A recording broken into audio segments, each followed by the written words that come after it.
ประชาชนบ้านโนนบ่อแก้วเมืองไซธานีนครหลวงเวียงจันทน์200,000มายังเพจของโทรโคง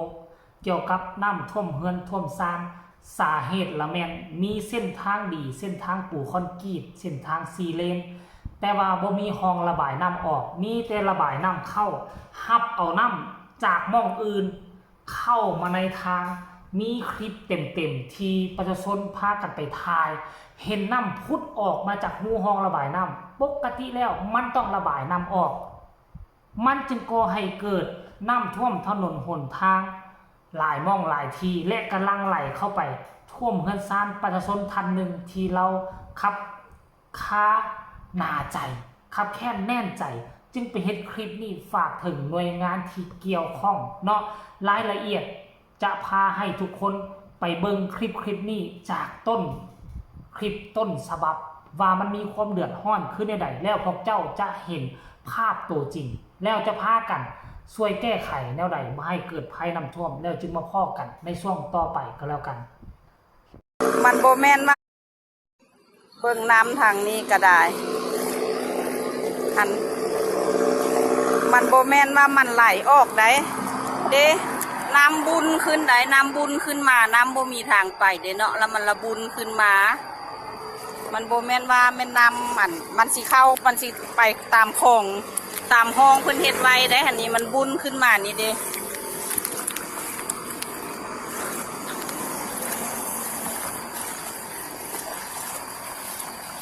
มันบ่เคยท่วมจักเทื่อ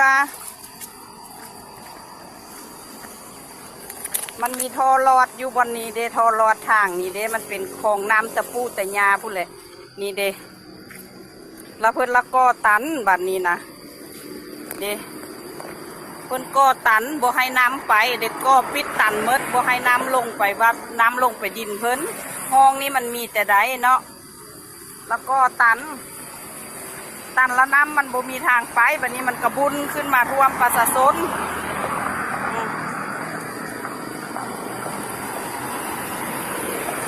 ปานทะเลอย่างวะอยู่ตั้งเท่าใดปีน้ำบ่เคยท่วมมาปีนี้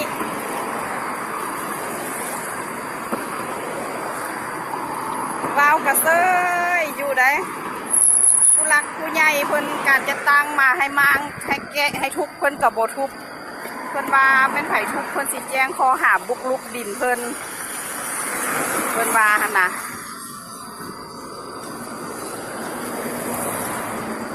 นี่เด้ตัวนี้นี่ละมันเป็นทอมันมาข้ามทงหน้าม้าเนาะเรามาลอดพื้นอยู่วันนี้เด้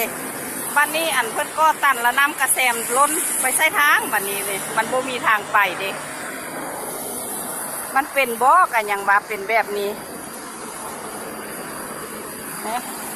เป็นวังน้ำไปหมด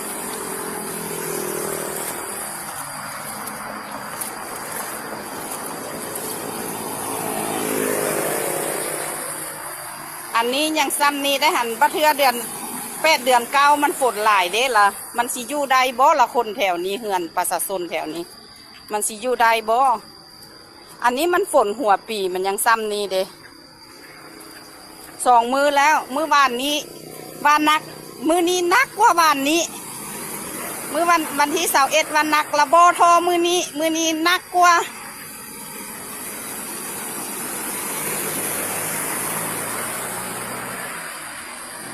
มื้อนี้นักกว่าเลยร้านขายเครื่องเขาเจ้าก็ได้ปิดร้านขายเสื้อผ้าท่วมไป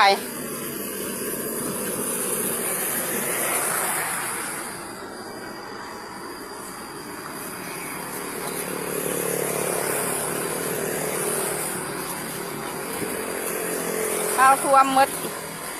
มันสิอยู่ได้เป็นแบบนี้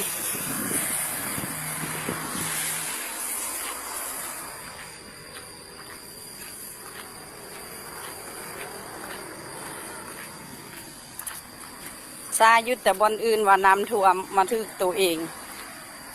คันภัยธรรมชาติก็พอทำใจเอาดอกอันนี้นะคนนี่นะเฮ็ดใส่คนนี่นะคนสร้างขึ้นมาให้มันท่วมนะมันบ่แม่นภัยธรรมชาตินะเบิ่งดูนี่เบิ่งซอยนี่สิอยู่ได้จังใด มันนักแท้ๆมันบ่เคยเหือนมันสิยุ่นน้ำมันสิท่วมเหือนแบบนี้พื้นเหือนจมอยู่ใต้น้ำมันสิเป็นบ่ดูนี่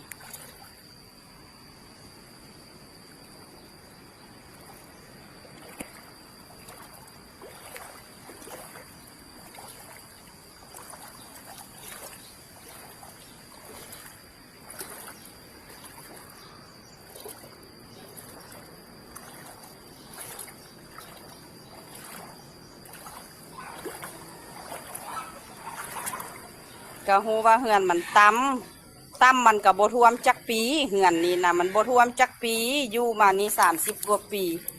มันปีนี้แหละมันนำเข้านี่นะ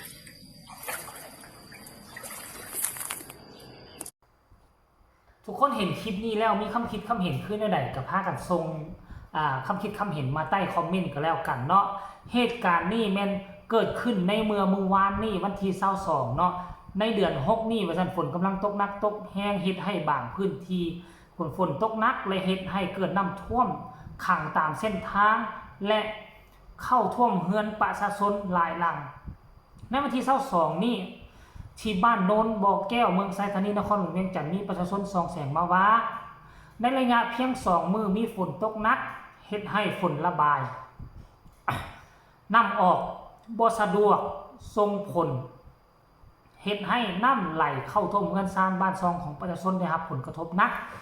ตามที่ค่อยเบิ่งคลิปมันบ่แม่นน้ำระบายออกบ่ทันห้องระบายน้ำจากเส้นทางเขาเจ้าเฮ็ดไว้แล้วเขาเจ้าต้องมีบ่อนปล่อยออกไปใส่ห้วยห้องของบึงห้องเดิมนั่นมันเสื่อมต่อไปกับใส่กับทงนาประชาชนแล้วเจ้าของที่ดินนั่นเขาเฮ็ดนาน้ำท่วมนาเขาก็ต้องได้รับความเดือดร้อนแต่เขาสัมผัสว่าวิธีแก้ไขของเขาคือเขาเอาซีมังมาทอกปิดหูห้องระบายน้ำบ่ให้ห้องระบายน้ำระบายออกจากเส้นทางหลวงถือว่าเอิ้นว่าเส้นทางหลวงเนาะ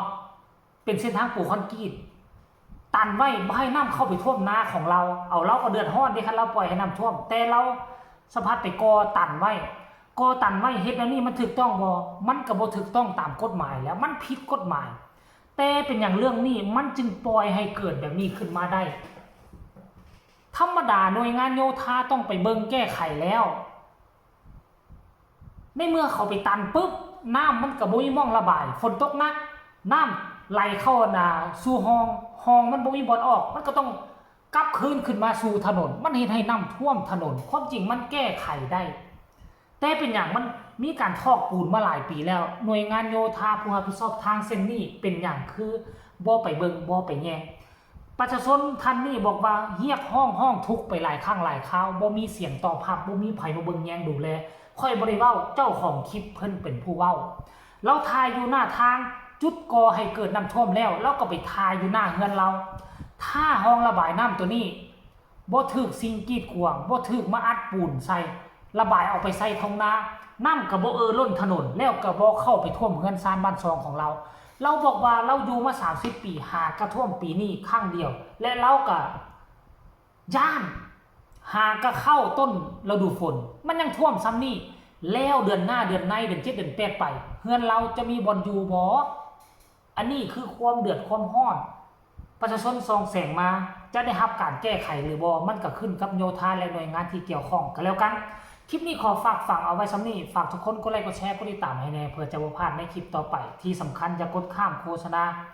ผู้ใดมีคำตำหนิติชมคำคิดคำเห็นหรือว่าอยากแจ้งข่าวว่าบ้านท่านกะได้รับความเดือดร้อนน้ำท่วมก็สามารถส่งข่าวมาใต้คอมเมนต์พบกันใหม่ในคลิปหน้าสำหรับคลิปนี้ขอกล่าวคำว่าสบายดี